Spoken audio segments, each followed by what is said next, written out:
नमस्कार, सगळ्यांचं स्वागत आहे आजच्या आपल्या लाईव्हमध्ये. आणि I don't know how to start. I am so excited to tell you. मी छान आहे आणि खूप धन्यवाद, सगळेजण अभिनंदन करत आहेत अवॉर्डसाठी. थँक्यू. आजचा विषय अर्थातच आजचं लाईव्ह 6 तारखेचं लाईव्ह प्रथेनुसार आपल्या ज्वेलरी ब्रँडसाठी असतं. एव्हरी मंथ देवाच्या मनात काय असतं, देव कधी काय करेल, कशा गोष्टी घडवून आणेल, काही सांगता येत नाही. बघा, आपण आउट ऑफ इंडिया शिपिंग सुरू केलं आणि आपण सुद्धा सर्च इंजिनमध्ये कधीही टाकताना मराठी शब्द टाकत नाही. सो पारंपरिक साज वगैरे आपल्या टॅगलाईनमध्ये होतं. सो आपलं आउट ऑफ इंडिया शिपिंग इतकं वाढलं होतं की आपल्याला इंग्लिश वापरणं जास्ती गरजेचं होतं सर्च इंजिनसाठी. आपलं तर ब्रँड अस्सल मराठमोळा आहेच आणि तो तसाच राहील. पण त्यानुसार आम्ही ते चेंज केलं आणि आता अनफॉर्च्युनेटली काही काळासाठी सरकारने घेतलेला निर्णय आहे, सोनं आणि चांदी आउट ऑफ इंडिया शिप होत नाही आहे. Imitation of course all over the world ship होत आहे. सोनं आणि चांदीला प्रॉब्लेम येतोय, ज्यासाठी खरं तर नाव बदल आणि ह्या सगळ्या गोष्टी घडल्या होत्या. ऑल्सो नाव प्राजक्ता राज आधी होतं ते ह्यासाठी होतं की मी जेव्हा ब्रँड ओपन केला तेव्हा 3 विंग्स फिमेल सेक्शन आणि 3 विंग्स मेल सेक्शनसाठी अनाऊन्स केल्या होत्या. सो तुळजा, म्हाळसा, सोनसळा, तसंच तिकडे अनाऊन्स केलं होतं शिवबा, रायबा, बळीबा. हेन्स नाव असं हवं होतं की दोन्ही मेल फिमेल कॅटेगरीजना केटर करेल. नाव बदललं, शिपिंग थांबलं आणि देवाच्या कृपेने काय मनात आलं आणि कसं सगळं घडून आलं पटपट की आज आम्ही तुम्हा सगळ्यांसाठी शिवबा आणि रायबा या फेज अनाऊन्स करतोय. आणि सगळ्या पुरुषांसाठी आनंदाची गोष्ट की आज आम्ही त्यांच्यासाठी 3 कडे लॉन्च करतोय. आणि त्यामुळेच असा पुन्हा एकदा निर्णय घेण्यात आलेला आहे की ऑफकोर्स आपली जी मदर कंपनी होती प्राजक्ता राज ती तशीच होती. आपण फक्त त्याचं टायटल फ्रंट पेजसाठी आपण बदललं होतं. बट अगेन आता आपल्याकडे पुन्हा मेल सेक्शन इनकॉर्पोरेट झाल्यामुळे आपण पुन्हा एकदा आपल्या ब्रँडचं नाव प्राजक्ता राजच करतो आहोत. कारण प्राजक्ता साज आणि पुन्हा मेल सेक्शन त्याला सूट होत नाही. अर्थात we were very keen on changing the tagline also. त्या पण फार महत्त्वाच्या असतात. आम्ही अजूनही टॅगलाईन साज हा शब्द कुठेतरी हवा आहे. सो जर रिवायविंग महाराष्ट्राच लेगसी आलं तर तिकडे साज येत नाही आहे. सो ज्वेलरी आहे, ज्वेलरी ब्रँड आहे, ह्याचा कुठेतरी सेन्स असावा. तर अजून टॅगलाईन ठरलेलं नाहीये, ठरत नाहीये. ती अजून एक आठवड्याभरामध्ये अपडेट होईल. बट देन मदर कंपनी जी होती ज्याने सुरुवात झाली तेच नाव आता आपण कॅरी फॉरवर्ड करतो. It's Prajakta Raj again for all of you. अर्थात आय नो 70-80% ऑफ दी जनता प्राजक्ता राजच म्हणत होती. त्यांच्यासाठी काहीच बदललेलं नव्हतं. बट या it was for us. And of course आपली वेबसाईट आणि आपलं नाव मॅटर्स द मोस्ट. आणि फायनली जे इतके दिवस पुरुष मला विचारत होते की आमच्यासाठी कधी आणणार दागिने, आमच्यासाठी कधी आणणार, हाच तो सोनियाचा दिनू. बर्थडे मंथ आहे बाईंचा. सो आज तुमच्यासाठी आम्ही हे कडे लॉन्च करतो आहोत.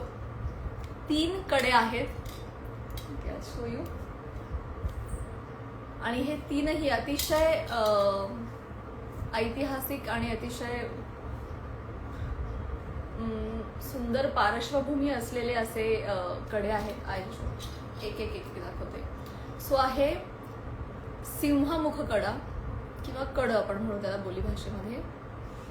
तर ह्याचं जे मुख आहे ते सिंहाचं असल्या कारणानं ह्याला सिंहमुख कडा म्हणतात. सिंह जंगलाचा राजा. सो अर्थात शौर्य, पराक्रम चं प्रतीक म्हणून आणि एक किंग ऑथॉरिटेटिव्ह गोष्ट दाखवण्यासाठी म्हणून हा कडा वापरला जायचा. आणि शिवकाळामध्ये तर सगळ्यांच्याच हातामध्ये, सगळ्याच सरदारांच्या हातामध्ये आणि मावळ्यांच्या हातामध्ये सुद्धा कडे असायचे. सो थोडा एलिगंट, आणखी थोडा अपर क्लास ऑथॉरिटीमध्ये सिंहमुख कडा जास्ती वापरला गेलेला आहे. याचा चेहरा सिंहाचा आहे म्हणून. दुसरा कडा आहे व्याघ्रमुख कडा. अर्थात व्याघ्र शब्दावरून तुमच्या लक्षात आलं असेल की वाघाचा मुख असल्यामुळे याला व्याघ्रमुख कडा म्हटलेलं आहे. अतिशय सुंदर आणि अतिशय युनिक डिझाईन याला खाली सुद्धा. व्हेरी ऑथेंटिक, खूप जुनं आहे. म्हणजे जे PhDचं पुस्तक आहे जे आम्ही रेफर करतो आणि रिसर्च जो केलेला आहे त्याच्यामध्ये सुद्धा ह्या कड्यांचा उल्लेख आहे आणि खूप माहिती आहे. अर्थात वाघ आपल्याला माहिती आहे की चपळाई किंवा तुटून पडणं, वाघाच्या ज्या सगळ्या क्वालिटीज आहेत त्यासाठी. सो मला असं वाटतं की ज्या सरदारांमध्ये किंवा मावळ्यांमध्ये ती क्वालिटी असायची त्यांना हा कडा दिला जायचा किंवा ते लोक वापरायचे. आणि तिसरा आहे ऑफकोर्स चित्रक कडा. ह्याची पण डिझाईन अत्यंत सुंदर आहे. आणि चित्रक म्हणजे आपलं इंग्लिशमधलं प्युमा. ॲक्च्युली आम्ही चित्ता हा मराठी शब्द न वापरता आम्ही संस्कृत चित्रकहा मधला चित्रक हा शब्द वापरतो आहोत. कारण कड्याला काही ठिकाणी केयूर असं सुद्धा म्हटलं गेलेलं आहे. PhDच्या ज्या पुस्तकामध्ये केयूर म्हटलं गेलेलं आहे. पण केयूर हे दंडावर घालण्याचे दागिने सुद्धा त्यांना देखील केयूर म्हटलं जातं. आणि अर्थात मला कड हा शब्द जास्ती ॲप्ट वाटला. सो त्याला नाव काहीतरी असायला पाहिजे कारण या दोघांना एकदम स्पेसिफिक नाव आहेत. सो हा तिसऱ्या कडेला आम्ही नाव संस्कृत शब्द उचलून चित्रक कडा म्हटलेला आहे. सो नाव वी हॅव सिंहमुख कडा, व्याघ्रमुख कडा अँड चित्रक कडा. कडा किंवा कड. So all my male fans, खूप दिवस तुम्ही याची वाट बघत होता. हे फायनली आलेलं आहे. सांगायची माहिती ही की 95.5 प्युरिटीमध्ये सिल्वर बनतं, याचं सर्टिफिकेट मिळतं. हे सगळे कडे पोकळ आहेत, हे भरीव नाही आहेत म्हणजे आतल्या बाजूनी, पण तरी देखील याला वजन आहे कारण भरपूर चांदी यूज केलं गेलेलं आहे. तुम्ही बघू शकता आतल्या बाजूनी सुद्धा. अर्थात भरीव सुद्धा कडा जर तुम्हाला बनवायचा असेल तर बाय ऑर्डर आपण ते बनवत आहोत. आता एक स्टँडर्ड साईज आहे, there are no sizes as such. पण अर्थात हा थोडा वाकू शकतो, हा थोडा बेंड पण होऊ शकतो. सो कोणीही हा परिधान करू शकतो आरामात. सो अशा पद्धतीनं आज प्राजक्तराज मध्ये I will not use the tagline right now because that's going to change sooner or later. So यामध्ये शिवबा आणि रायबा ह्या दोन सब ब्रँड्स म्हणूया, सब ब्रँड्स अनाऊन्स झालेले आहेत along with Tulja, Mhalsa, Sonsala and Phulwanti. So या चारांबरोबर आपल्याकडे अजून 2 सेक्शन्स आता असतील. अच्छा, आता हे सिल्वर आहेत, प्युअर सिल्वर जे आहेत हे रायबासाठी असतील. सो जसं म्हाळसा सेक्शन सिल्वरसाठी आहे तसं रायबा सेक्शन प्युअर सिल्वरसाठी आहे. आता तुम्ही म्हणताय की मी शिवबा पण लॉन्च केलंय तर मग त्यामध्ये काय. सो आता खूप सारे दागिने 2 धातूंनी मिळून बनायला लागलेत कारण सोन्याचे भाव गगनाला पोचलेले आहेत. सो शिवबा या कॅटेगरीमध्ये हेच कडे सोन्याचं प्लेटिंग देऊन आम्ही बनवतो आहोत. जे शिवबा कॅटेगरीमध्ये असतील, जे बाय मेक टू ऑर्डर असतील, तुम्ही ऑर्डर प्लेस केली की ह्याच्यावर याला सोन्याचा लेप किंवा एक प्लेट बनवून हा कडा सेम टू सेम शिवबामध्ये येईल. त्याचबरोबर त्यामध्ये आणखी एक व्हेरिएशन आम्ही ठेवतो आहोत. 70% सिल्वर अँड 30% सोनं असे 2 धातू मिक्स करून सुद्धा आम्ही हा अलंकार, हे सगळेच अलंकार तुमच्यासाठी उपलब्ध करत आहोत. ज्याचा फायदा असा होतो की जेव्हा आपण हा दागिना पुन्हा मोडतो किंवा आपल्यावर मोडण्याची वेळ येते तेव्हा आपल्याला त्यातलं 30% सोनं पुन्हा मिळतं आणि आम्ही ही बायबॅक सर्व्हिस सुद्धा तुमच्यासाठी उपलब्ध करून देत आहोत. सो तुम्ही जर दागिने बनवता आहात तर त्यामध्ये जर तुम्हाला पुन्हा कधी ते मोडायचे असतील तर प्लीज कम टू अस. 30% त्या दागिन्यामधलं सोनं तुम्हाला ऑफकोर्स परत मिळेल, चांदी परत मिळेल. अर्थात थोडं डिडक्शन होणार आहे, पण ते मायन्यूट असेल. पण तुम्हाला बेसिक तुमचा धातू तुमचे पैसे परत मिळतील. आणि आनंदाची गोष्ट ही की हे आम्ही सगळ्याच कॅटेगरीसाठी सुरू केलेलं आहे. ऑफकोर्स एक्सेप्ट इमिटेशन म्हणजे सुंचळा. आपण तुळजामध्ये सुद्धा आपले सगळे दागिने आयदर प्लेटिंग किंवा 70 आणि 30 या रेशोमध्ये सोनं आणि चांदी मिक्स करून आम्ही तुळजामध्ये सुद्धा तुमच्यासाठी उपलब्ध करत आहोत. सो गाईज, ज्यांना इमिटेशनला त्याचा स्वतःचा फॅन बेस आहे असं मी म्हणेन, कारण अर्थात ते खूप बजेट फ्रेंडली आहेत, अर्थात वापरायला सोपे आहेत, कॅरी करायला सोपे आहेत, आणि त्याची पुन्हा एकदा म्हणजे खूप काळ देखील ते टिकतात. आता आपल्या ब्रँडला 3हून अधिक वर्ष झालेली आहेत. आमच्याकडे अजूनही अशी ऑर्डर आलेली आहे की ह्याचा कलर गेलाय किंवा काय, अनफॉर्च्युनेटली त्यांनी परफ्यूम आणि अशा चुकीच्या गोष्टी वापरल्या असतील, पण अजिबात असं होत नाही. त्यामुळे त्याचा वापर पण खूप छान पद्धतीनं होतोय. पण तरी देखील आपल्याला एक इन्व्हेस्टमेंट म्हणून आपण चांदी आणि सोन्यामध्ये नेहमीच पैसे टाकत असतो, आणि दागिन्यांमध्ये तर गुंतवणूक करणं हा आपल्या संस्कृतीचा भाग आहे आणि आपल्या परंपरेचा भाग आहे मी म्हणेन.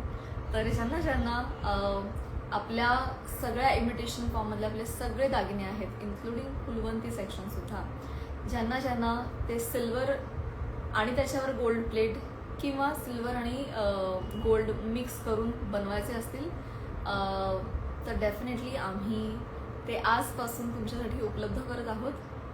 आणि मोडीला सुद्धा तुम्ही आमच्याचकडे या, आम्ही सुद्धा ती मोड करून तुम्हाला परत देऊ. ही देखील आम्ही तुमच्यासाठी तुम्हाला कम्फर्ट आम्ही हा देत आहोत. So 6 August 2026 very special date, 6/8/26. So अर्थात बर्थडे मंथ पण. सो या महिन्यामध्ये काहीतरी खूप स्पेशल तुमच्यासाठी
हॅलो हॅलो हॅलो आता येतोय? नाही येते. मी पुन्हा जाऊन पुन्हा येते.